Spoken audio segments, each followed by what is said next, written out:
To my realtor friends, don't be scared to deny the listing. Don't be scared to say, I don't want to list your home. I'm not the right fit. Is that you? Have you done that before? My name is Brian Stevens. I'm with eXp Realty here in Central Florida. I don't do that often, but let me tell you a story about what happened this Saturday, and maybe we can learn together and grow together. So, got a message last week, an inquiry. They found me online, sellers up in North Lakeland, and they want to list their home. We had a great conversation, really nice lady and her husband, and we talked through some of the features on their home, and she did tell me their home was listed about 4 months ago for a short period of time. I said, well, how'd that go? She said, great, we decided to take it off the market. We wanted to clean out a lot more things and box it up, ship it up north where we're moving to, and we weren't getting that much activity. And I said, okay, well, great. So I looked up the listing, had an idea of what I'm working with before my appointment. So went out there on Saturday, confirmed the appointments, knowing some of the items that whenever I was clicking on the pictures online, I knew that the exterior of their home needed to be painted. Couldn't tell, but the landscaping needed to be spruced up whenever I got there. But here's the thing, here's what happened. So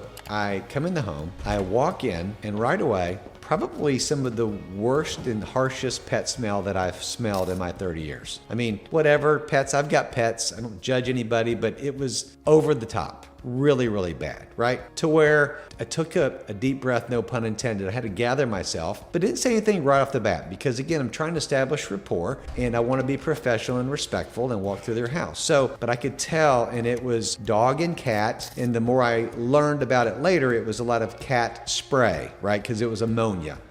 Smelling. It was really, really strong. So we walked through. The beginning of the home looked nice, a nice open area, and they had boxed some stuff up. I could tell from the photos, they had the previous photos that they had, packed some stuff up. The odor was continuously really, really bad. So we got to the kitchen area and I said, I've just got to be honest, there's a really strong pet smell in here. And she's like, oh, really? I actually can't smell or taste. I'm thinking, well, I kind of know why. But of course I didn't say that, right? Things you think, but you don't say. And the husband was, again, nice couple. He goes, good to hear that. That's good to hear. Thank you. And I went, yeah, it's pretty strong. Something you're going to probably need to do about it. So I'm in the kitchen and it's a little hard to focus because it's so strong. So we continue to walk through the house. They took me on a tour. One of those things where it is a little overwhelmingly strong. It's a little hard to focus. Okay. Went into the hall bathroom area. I didn't even walk in because from the outside it was really bad. The pets were a couple cats walking around and they had 3 or 4 dogs outside.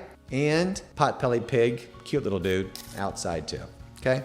Backyard. They're on 3/4 of an acre on a busy road. So, walked through the house, came back through, had some preliminary numbers put together, sight unseen, based on what I had seen online. They were overpriced to begin with, not terribly, but now since I've walked through the home, we went over the market analysis. But I said 2 or 3 times, we've got to work on this smell, on the pet smell. And again, she was a little not understanding, he was understanding of it. But I was expressly very concerned. So we walked through, we sat down at the kitchen table and went through the marketing, went through the market analysis, and I said, so here's my numbers. I said, but now that I've walked through it, this number that I suggested before, I'm going to have to, change that because of, how the overall condition of the home, along with the pet smell, what I'm seeing, and then we're looking at the other homes that have sold in this area, in this price range, and with pools, and what they've got. And I said, so here's my pricing. Here's what I really think we need to do. And a little taken back by that. I said, yeah,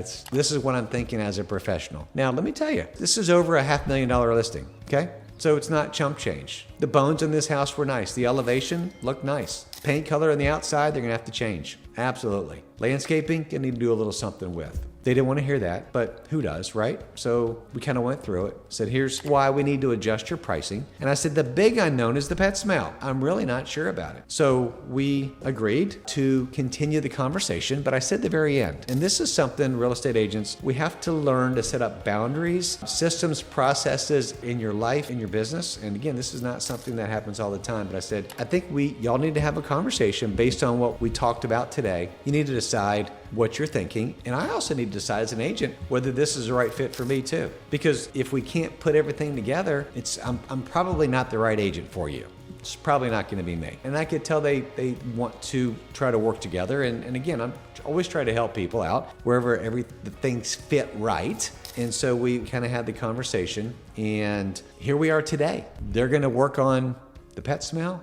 We've talked about numbers. She called me back, wants to be higher. Not sure about that at this point. Still thinking and praying about it on what she wants to list it for. Again, which is a little bit higher than my number. Go figure. All sellers are, right? Here's the thing I've got to think about. And I told them very honestly and professionally, I'm going to have professional marketing involved in this. I've got a cost up front, right? It's photography, doing some video, some drone work. I have a admin that's got to put everything in the computer. We got some legwork to do. So we have a cost up front on this listing, okay? I will have a cancellation fee like I always do in my listing agreements to basically just cover the cost of the admin in the photos if they cancel before the listing term ends. Unashamedly, fine. I mean, it's just really covered my costs. We're not making any money. So, and we hate when that happens, but if it does, it does. So at this point, we're on a wait and see basis. We're gonna see what they can do the next couple weeks. I'm gonna think and pray about what I want to do as an agent. Here's the bottom line. If you made it to the end of this video, I don't have to take the listing, and I may not. I may decide if they will flex on their price where I think it should be, and most importantly, if they've worked on getting that horrendous odor out of their house for the most part. Okay, I don't mind a little bit of pet smell. I get it. Again, I've got dogs. This was knock you down. We know the feedback what it's going to be, and it needs a really good clean too. Don't be scared to say it's not for me. Now, this is a little bit of a non-typical situation with the pet smell, but what I would say is if you're going to take a listing and they're just too far apart on pricing, and if they won't really listen to your professional opinion and value that, and really, again, you don't have to agree on everything. It doesn't have to be exactly perfect. But if you kind of feel like it's just not taking, they're not quite getting it, it's okay to walk away.